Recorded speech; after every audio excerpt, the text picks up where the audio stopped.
ಚಲಿಸ್ತಾ ಇದ್ದಾಗ ಇಂಜಿನ್ನಲ್ಲಿ ಬೆಂಕಿ ಕಾಣಿಸಿಕೊಂಡಿದ್ರಿಂದ ಕ್ಯಾಂಟರ್ ಹೊತ್ತಿ ಉರಿದ ಘಟನೆ ಬೆಂಗಳೂರು ನಗರ ಜಿಲ್ಲೆ ಪೂರ್ವ ತಾಲೂಕಿನ ಬೂದಿಗೆರೆ ರಸ್ತೆಯಲ್ಲಿ ನಡೆದಿದೆ. ಬೆಂಕಿ ಕಾಣಿಸ್ತಾ ಇದ್ದಂತೆ ಕ್ಯಾಂಟರ್ ಚಾಲಕ ತಕ್ಷಣವೇ ಕೆಳಗಿಳಿದು ಪ್ರಾಣ ಉಳಿಸಿಕೊಂಡಿದ್ದಾರೆ. ಅಗ್ನಿಶಾಮಕ ದಳದ ಸಿಬ್ಬಂದಿ ಸ್ಥಳಕ್ಕೆ ಆಗಮಿಸಿ ಬೆಂಕಿ ನಂದಿಸಿದ್ದಾರೆ.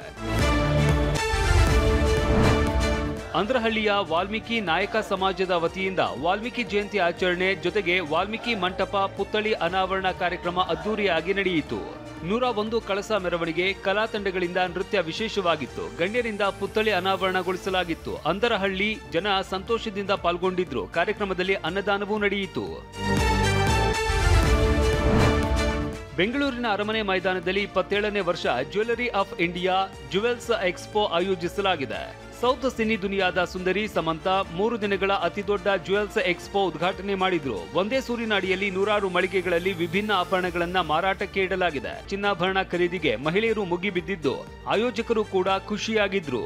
ಜುವೆಲ್ಸ್ ಆಫ್ ಇಂಡಿಯಾ ಬಂದ್ಬಿಟ್ಟು ಇದು 27ನೇ ವರ್ಷ. ನಾವು 27 ವರ್ಷದಿಂದ ಈ ಶೋನ ನಡೆಸ್ಕೊಂಡು ಬರ್ತಾ ಇದ್ದೀವಿ.